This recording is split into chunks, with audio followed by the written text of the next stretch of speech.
compter de ce mardi 13 février, la circulation de motos ainsi que tout rassemblement de plus de 5 personnes seront strictement interdits dans la commune de la Gombe, commune considérée comme centre-ville de Kinshasa. L'annonce a été faite le lundi 12 février par la police. Cette mesure fait suite à une réunion de sécurité présidée lundi soir par le vice-premier ministre, ministre chargé de l'Intérieur, Peter Kazadi. Cette interdiction survient en réaction aux événements récents. Hier lundi, de nouveaux rassemblements ont éclaté à Kinshasa contre certaines représentations diplomatiques occidentales et la MONUSCO. De jeunes en colère ont exprimé leur frustration quant à ce qu'ils perçoivent comme une indifférence internationale envers l'Est de la RDC où l'armée et les M23 s'affrontent. Les forces de l'ordre ont eu recours au gaz lacrymogène pour disperser des manifestants qui étaient mobilisés depuis le week-end dernier. Le gouvernement promet d'assurer la sécurité du corps diplomatique conformément à la Convention de Vienne. Il les a appelés à résister contre la peur et les découragements tout en garantissant que des mesures de sécurité appropriées seront prises. Le président de la République fait constater que ce qui s'est passé aujourd'hui, quand bien même que nous comprenons certaines frustrations de nos compatriotes par rapport à ce qui se passe à l'est du pays, mais la manière dont les manifestants ont procédé viole plusieurs dispositions du droit international. Nous tenons donc à rappeler que les installations des diplomates étrangers, du personnel de la MONUSCO sont inviolables. Le gouvernement de la République ne peut pas accepter que nos citoyens s'attaquent à ce corps qui est bien protégé par les droits internationaux. Nous pensons que toute personne qui veut manifester est libre de le faire, mais dans le respect des règlements et des lois de la République. Nous avons un régime sur les manifestations. Chaque fois que quelqu'un veut manifester, il adresse une correspondance à l'autorité compétente, on autorise et la police sera derrière pour encadrer, ce que nous n'avons pas constaté aujourd'hui.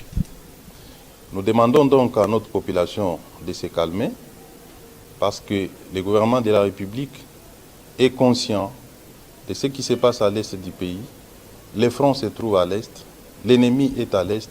Nous devons consacrer notre énergie à attaquer cet ennemi, les combattre ensemble et nous sommes convaincus que nous allons les renvoyer d'où il est venu. Il ne sert donc à rien d'entretenir une tension dans la capitale de notre pays. Les affrontements entre les forces armées de la République démocratique du Congo et les rebelles du M23 soutenus par le Rwanda occasionnent plusieurs déplacés et des victimes.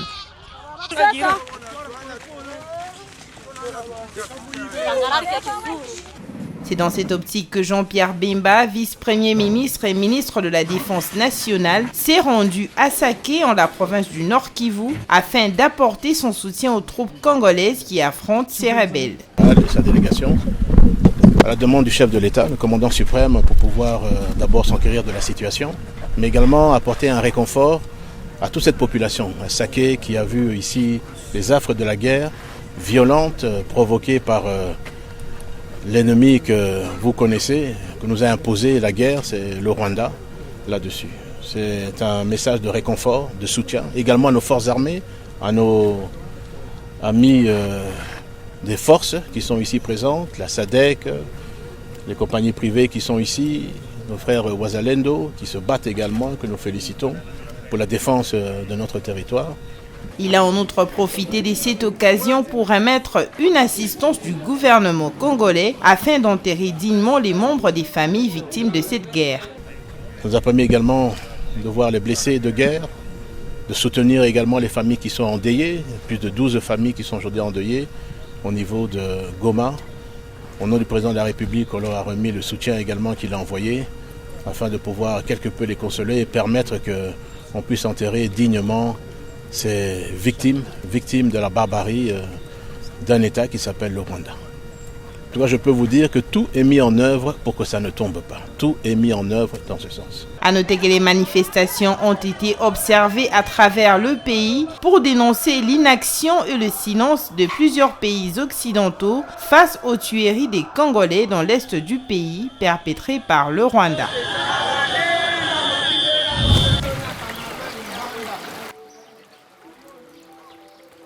La boue et autres déchets de maisons en ruine et abandonnées. C'est un décor apocalyptique qui s'offre aux habitants du quartier Karo Congo, un des quartiers inondés au bord du fleuve dans la commune de Ngaliema. Après 3 mois d'abandon, quelques courageux sont retournés sur le lieu du sinistre pour constater les affres des inondations qui ont occasionné quelques pertes en vies humaines dans le pays.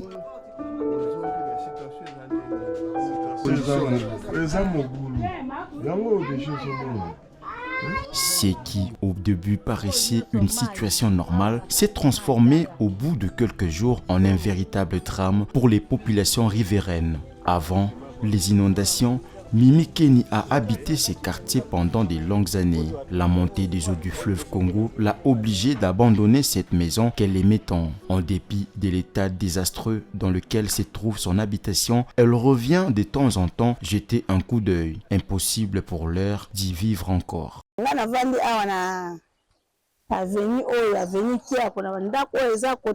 J'occupe la dernière maison de cette avenue. J'ai été la première à quitter les lieux en fuyant. J'ai également alerté les autres car la montée des eaux ne m'inspirait pas confiance. Depuis notre départ, personne n'est revenu ici. Je suis la seule qui rentre de temps en temps pour surveiller parce que nous avons une pirogue. Toutes les maisons étaient sous l'eau. Seule la voiture était visible. Avec le retrait de l'eau, nous constatons que plusieurs maisons sont en ruine. Elles sont de surcroît pleines d'infections. Si nous y retournons, l'humidité risque de nous rendre malades.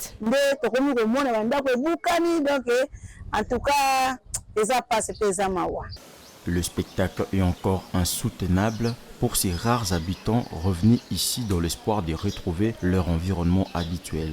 Retrouver leurs habitations relève presque d'une utopie au stade actuel. Sylvie, qui a fui sa maison, garde encore des souvenirs douloureux de cette montée historique d'eau.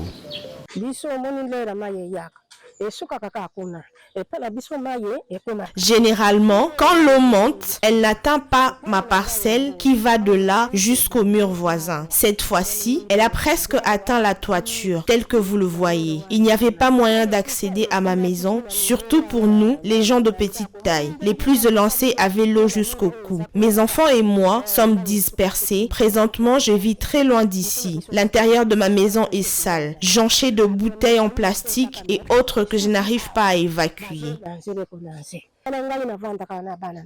Retourner dans son lit habituel est le plus grand souhait de la population de ces quartiers sinistrés de Kinshasa. Seulement, celle-ci ne sait à quoi s'attendre une fois l'accès aux habitations devenu possible. En revenant en ce lieu, ils redoutent des maladies hydriques à cause de ces inondations. Je ne peux pas entrer dans ma maison. Elle est sûrement pleine de boue. On n'a rien sauvé et je ne sais pas dans quel état ça se trouve. Vous savez, cette rivière constitue la voie d'évacuation de plusieurs fosses septiques de cette contrée. Elle est un véritable réservoir de microbes et risque de nous rendre malades.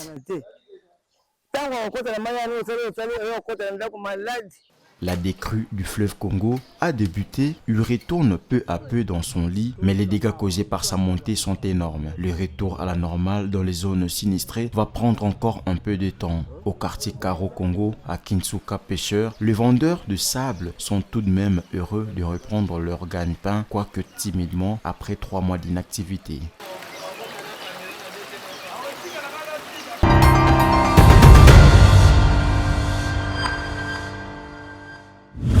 Non, je voudrais rassurer la population que la MONUSCO, avec qui nous sommes en réunion et qui fait partie des opérations, n'ait aucune inquiétude. La MONUSCO fait bien partie des opérations aux côtés des FARDC.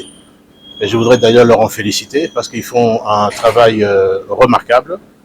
Je dis ça parce que je le vois et nous le testons.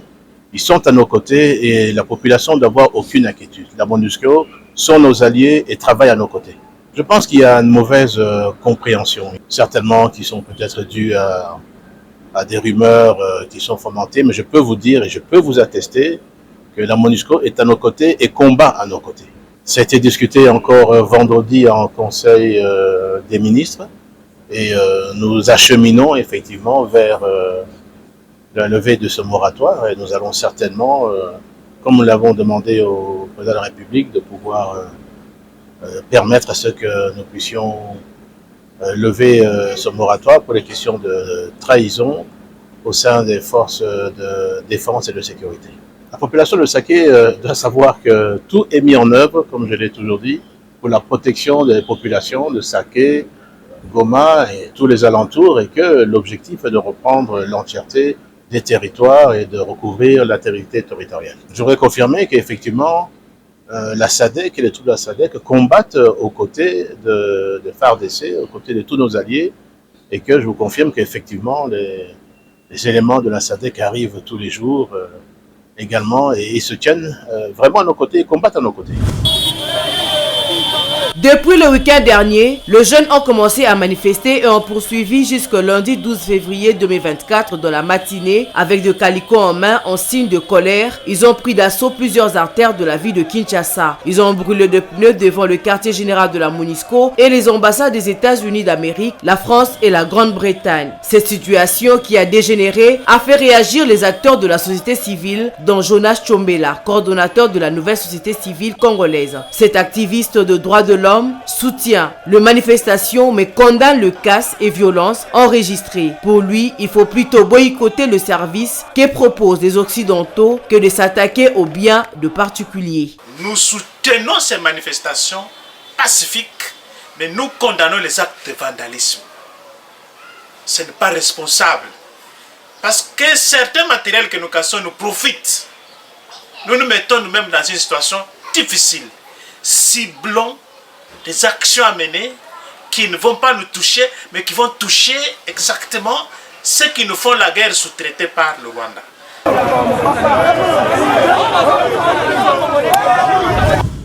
C'était lors d'un match du championnat rwandais opposant Rayon Sport à Police FC. Le milieu du terrain congolais hérité Luvumbu a ouvert le score d'un coup franc magistralement exécuté. Après avoir marqué, Luvumbu a exécuté des pas de danse avant d'aller plus loin en couvrant sa bouche d'une main et portant 2 doigts sur sa tempe. Geste visant à alerter la situation sécuritaire et humanitaire de la partie est de la RDC. Cependant, ce geste n'a pas été bien perçu par son club Rayon Sport. Le club a rappelé à ses joueurs l'importance de la discipline sur et en dehors du terrain. Les réseaux sociaux rwandais ont vivement réagi à cet incident. Certains réclament même le licenciement et l'expulsion du joueur du Rwanda. Les émissions ont été organisées sur les chaînes locales. Certains commentateurs demandent que Luvumbu soit traité comme un politicien et non un joueur. À Kinshasa, aucune réaction officielle n'a encore été enregistrée. Mais le geste de Luvumbu a été salué par les internautes congolais. Héritier Luvumbu est bien connu de Rwandais pour avoir joué avec l'équipe nationale de la RDC pour ses performances remarquables lors du CHAN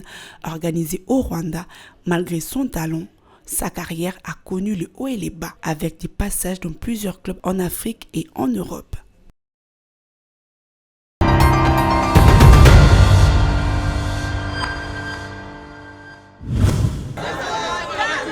Toutes de noir vêtues, munis des calicots et banderoles à la main, ces centaines de femmes chantaient des chants désapprobateurs de l'agression que connaît la RDC. À ces femmes, quelques hommes s'y sont joints. Ils sont tous unanimes, ils veulent que la guerre s'arrête. Cette marche de femmes est partie de la gare centrale au Palais de la Nation où un mémorandum a été remis au président de la République. Pour Esther Mpezo, journaliste et membre d'une organisation qui milite pour le droit des femmes, cette guerre injuste doit cesser car la RDC désire la paix. Nous disons non à la guerre, nous voulons la paix, nous sommes en solidarité avec nos sœurs et nos frères de Goma, nos enfants qui souffrent, nous voulons que ça s'arrête. Il y a trop de silence face au génocide que vit la République démocratique du Congo. On nous tue, on nous massacre, on vit tout ce qu'on peut vivre, mais on ne dit rien, c'est un silence total. Alors il faut que le monde sache que nous voulons la paix et nous voulons la paix dans notre pays et rien d'autre. C'est depuis plus de 2 décennies qu'une guerre d'agression sévit dans l'est du pays, entretenue par le Rwanda et d'autres pays voisins. Cette guerre a déjà coûté la vie de plusieurs millions de Congolais. Un véritable génocide, estime Vicky Diandundu, présidente de la fondation Umoja Forever. J'appelle ça génocide parce qu'aujourd'hui, ça fait plus de 15 millions de la population de l'Est qui meurt du jour au jour. C'est le ministère du Genre qui a initié cette manifestation. Mireille Massangou, ministre du Genre, Famille et Enfants, affirme que cette marche avait pour but d'énoncer le silence de la communauté internationale face au massacre de millions de Congolais dans l'est du pays par les terroristes du M23 soutenus par le Rwanda. C'est ce qui ressort du mémorandum remis au chef de l'État. Dénonçons et condamnons la velléité expansionniste du Rwanda pour la mise en œuvre de la théorie des grands remplacements déjà en cours et l'exploitation illicite de nos terres et ressources naturelles. Fustigeons la complicité de la communauté internationale représentée par les USA, la France, la Belgique et le Royaume-Uni, la Pologne, pour s'être rangés aux côtés de nos oppresseurs et leur politique immorale de soutien à nos agresseurs d'un côté et des réponses humanitaires inopportunes de l'autre côté. À l'issue de cette marche, le ministère du Genre, Famille et Enfants a décidé de célébrer la Journée internationale des droits de la femme sous une attitude de deuil pour compatir avec les femmes victimes des atrocités dans l'est du pays.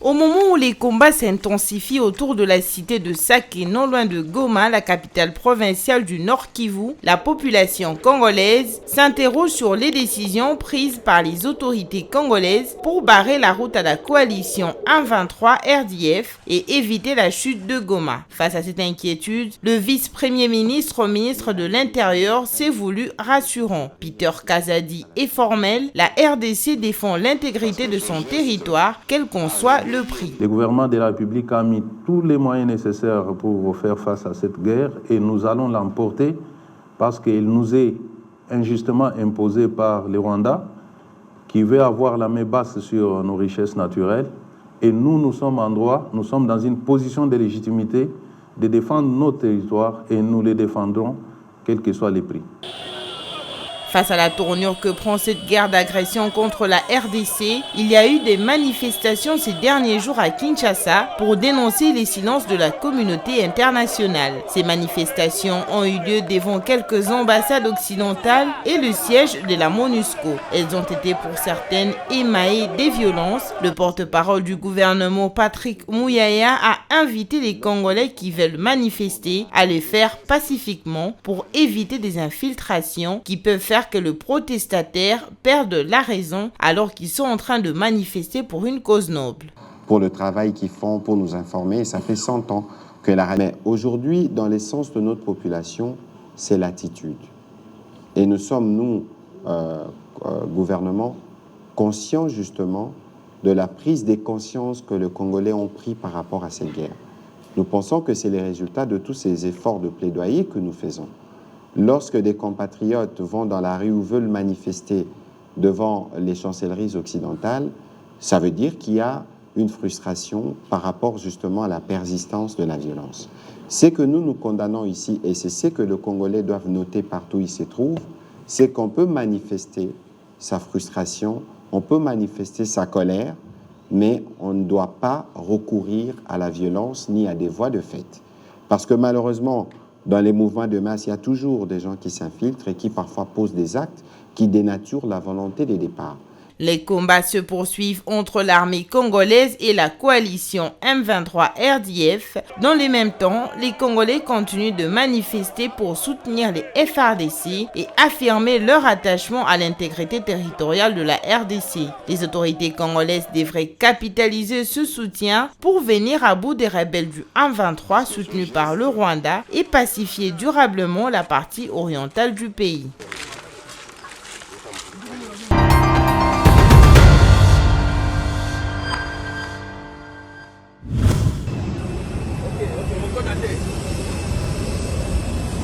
Héritier Luvumbu, joueur congolais récemment actif au sein du club Rayon Sport au Rwanda, est arrivé sain et sauf après sa récente arrivée dans la capitale congolaise suite à la résiliation controversée de son contrat par son club. Accueilli par le ministre des Sports et Loisirs, Kabulo Mwana Kabulo, Luvumbu quitte le Rwanda à la suite d'une suspension et d'une résiliation de contrat sur fond de gestes symboliques lors d'un match. Au nom du président de la République, chef de l'État, Félix-Antoine Tshisekedi Tshilombo, au nom de tous les Congolais, vous remercier du geste patriotique que vous avez posé au cours des matchs. C'était au Rwanda. Les léopards ont fait la même chose. Vous êtes un léopard et c'est un message fort pour la communauté internationale. Le joueur a d'abord été suspendu pour 6 mois de toute activité sportive au Rwanda après avoir exprimé son soutien aux populations de l'Est de la RDC lors d'un match du Rwanda Premier League. Son geste consistant à couvrir sa bouche d'une main et à pointer 2 doigts sur sa tempe a été interprété comme une dénonciation de l'agression de la RDC par le Rwanda. Rayon Sport avait rapidement réagi en condamnant les gestes de Luvumbu, soulignant l'importance de la discipline. Les réseaux sociaux rwandais ont également exprimé leur indignation, appelant au licenciement et à l'expulsion de Luvumbu du Rwanda, une action qui a finalement été entreprise par le club. Pour rappel, cette campagne sur les réseaux sociaux à travers le geste de la main à la bouche et des doigts sur la tempe est un signe de dénonciation du silence et de l'inaction de la communauté internationale face au massacre perpétré par les Rwandais sous couvert du 1-23 dans l'est de la République démocratique du Congo. Semaine de la fête du livre à l'Institut français à l'occasion de la 10e fête du livre à Kinshasa. Entrée libre à tous les publics pour découvrir diverses présentations telles que la lecture, spectacles, ateliers, librairie éphémère. Au menu, le samedi 17 février à 18h30 à la soirée d'ouverture est prévu les offrandes poétiques. Le lundi 19 février à 18h30 à l'Académie des Beaux-Arts, lecture scénique Le Lac avec John Geleka. Le lendemain à la même heure, lecture étoilée, Rime Battle Fan Atiki. Le mercredi 21 février à 18h30, Toli Toli Kwamtawa du franco-ivoirien Gaouz. Le jeudi 22 février à 17h, Rec Voix de Kinshasa portrait sonore de la place Kitambo Magasin de Jacques Souvent et Jeanne Paravert. Le lendemain, sur les coups des 17h, projection du film La Révolte des Vieux, suivi à 19h de la conversation. Les femmes qui écrivent sont dangereuses, Laure Adler, Chantal Kanimbo, Yannick Lyons, Bibiche Tankana, Sel. Et enfin, le samedi 24 février, à partir de 18h30, le chanteur Kalej et son groupe Kancham ouvrent le bal avec leur rumba si particulière. La journaliste, biographe, essayiste, éditrice et productrice française Laure Adler est la marraine de cette édition.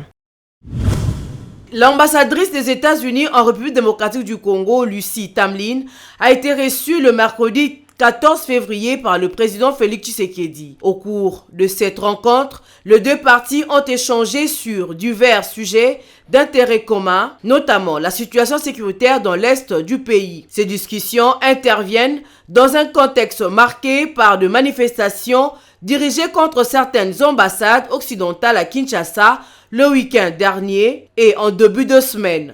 Les manifestants accusaient ces ambassades d'indifférence à l'égard de la situation sécuritaire dans l'est de la RDC. Aussi parler avec lui par rapport à nos activités qu'on va mener ensemble pour le développement de ce pays.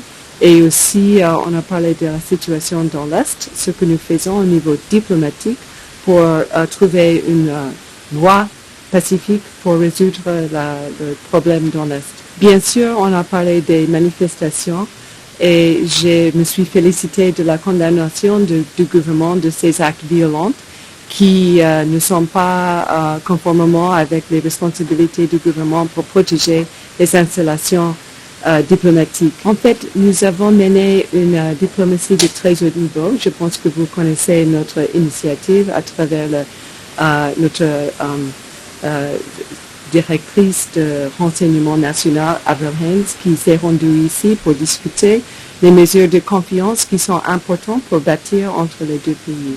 on va continuer dans ce sens. Dans une note d'information, la diplomate américaine a réitéré son appel à tous les groupes armés non étatiques, y compris les M23, sanctionnés par les États-Unis, à cesser les hostilités et à déposer leurs armes. Elle a également exhorté ouvertement le Rwanda à mettre fin à son soutien au M23, condamnant fermement les violations de droits de l'homme et les atteintes au droit humanitaire international perpétrées par ces groupes rebelles sur terrain.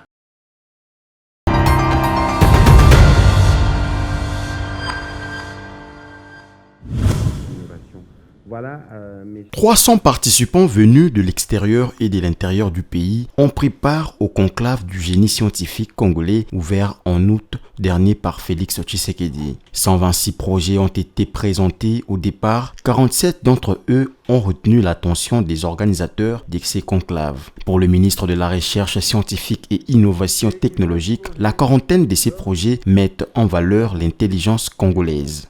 Au bout de 3 semaines, nous avons considéré qu'il y avait 126 inventions, innovations qui pouvaient déjà être considérées comme qualitativement admissibles,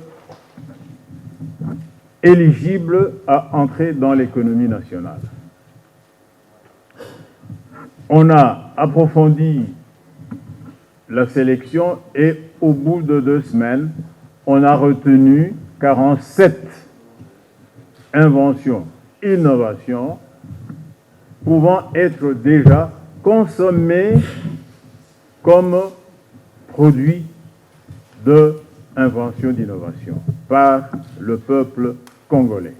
Ces innovations sont censées améliorer le quotidien des Congolais. Les inventeurs ont souvent du mal à trouver des financements pour commercialiser leurs inventions. Selon le ministre de l'Entrepreneuriat, Petites et Moyennes Entreprises, le gouvernement congolais a déjà prévu de mettre en place des structures telles que l'Agence nationale de développement de l'entrepreneuriat congolaise ANADEC et les fonds de garantie de l'entrepreneuriat au Congo, FOGEC en sigle. L'inventeur n'a pas cet esprit, il peut l'avoir, hein? Je ne dis pas que tous les inventeurs n'en ont pas, mais nous devons venir susciter cet esprit pour dire, voilà, vous avez fait quelque chose d'important pour le pays. Aujourd'hui, il y a la crise de blé. On veut planifier avec le manioc. Nous sommes avec vous. Et si c'est l'argent, la République a aussi prévu les fonds de garantie de l'entrepreneuriat. Donc, il n'y a pas trop de problèmes, trop de gymnastique. Les inventions sont connues, reste maintenant leur mise en valeur effective. Les structures de l'État qui sont censées booster ces inventeurs doivent maintenant se mettre au travail pour que ces inventions deviennent concrètes et ne restent pas que sur papier.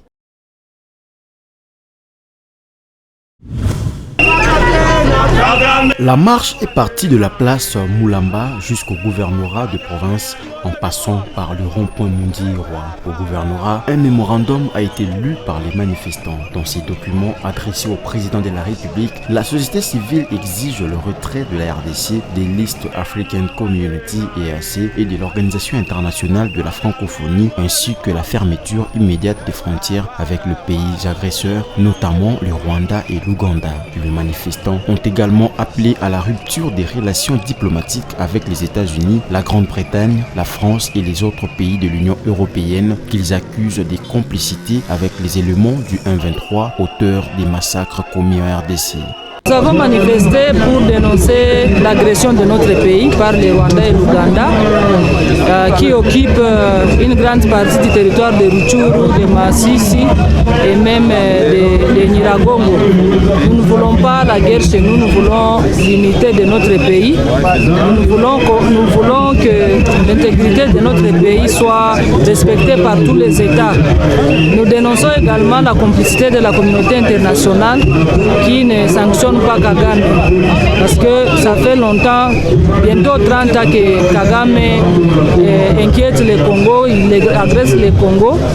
Il y a près de 12 millions de Congolais déjà tués depuis plus de 30 ans et la communauté internationale oublie ces génocides du Congo. Donc nous voulons dénoncer cette complicité de la communauté internationale, des États qui soutiennent ouvertement Kagame dans tout ce qu'il fait, les États-Unis, la Belgique, la France, l'Angleterre et même la Pologne qui a récemment déclaré qu'elle va donner les munitions, mais même les militaires pour que la guerre continue au Congo.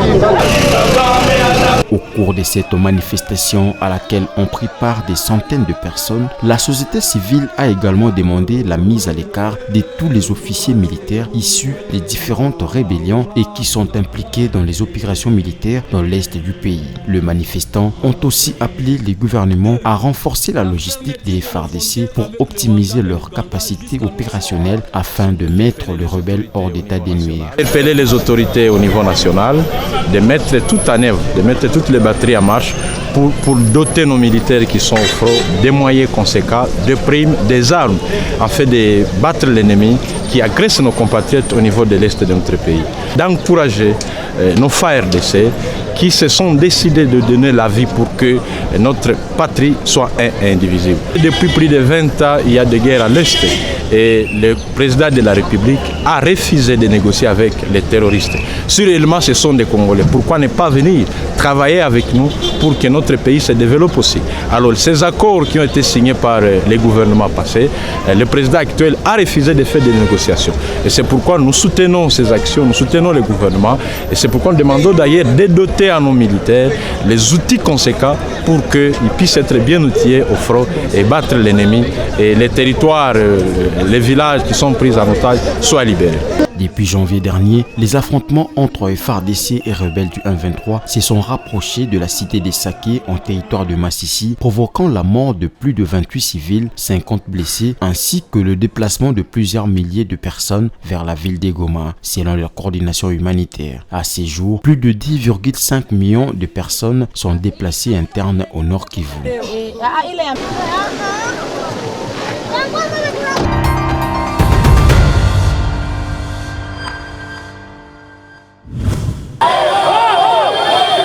La police nationale congolaise a dispersé ce lundi matin 12 février des manifestants devant l'ambassade britannique dans la commune de la Gombe à Kinshasa. Les manifestants ont été signalés sur le boulevard du 30 juin au niveau de la banque Equity BCDC où l'on a enregistré des attaques contre quelques magasins des Indo-Pakistanais. L'hôtel Memling a été également dans les viseurs des manifestants. Plusieurs maisons de commerce qui avaient ouvert ce matin au centre-ville ont fermé. Un des manifestants s'est exprimé quant à ceux. Nous sommes venus mettre les États-Unis et leurs alliés en garde. Nous connaissons bien que les M23 n'existent pas. C'est l'armée rwandaise et leurs alliés, les États-Unis, la France, la Pologne, qui nous menacent. Ils sont en train de tuer nos confrères en désordre. Les Congolais, dans notre pays, ils nous imposent une guerre injuste pour nous tuer et prendre nos minéraux. Trop c'est trop. Nous disons non aux tueries à l'est de la République démocratique du Congo. Nous prenons une décision ferme.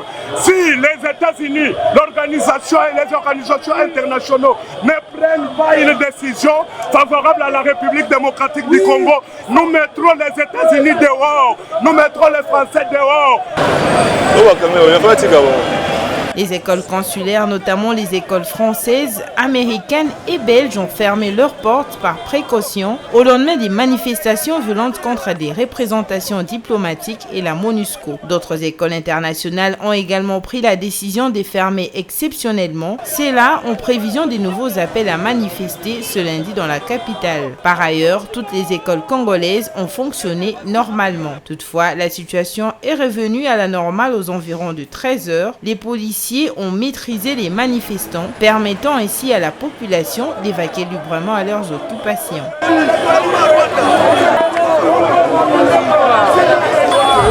Le député national Constant Moutamba a pris l'initiative le mercredi 14 février 2024 d'adresser 2 questions écrites au vice-premier ministre, ministre des Affaires étrangères et au ministère de la Justice et garde de Sceaux concernant les crimes graves commis à l'est de la RDC. Dans ces questions, il interroge pourquoi la justice congolaise n'a-t-elle pas jusqu'ici lancé publiquement l'instruction pénale et le mandat d'arrêt international contre M. Corneille Nangaa, sujet congolais pour attentat contre l'autorité de l'État et l'intégrité du territoire et tentative de renversement du régime constitutionnel. Ces interrogations visent à éclairer la population et à déterminer les responsabilités de chaque institution ou responsable départemental dans cette affaire. Corneille Nangaa, ancien président de la Commission électorale nationale indépendante CENI et actuel leader du parti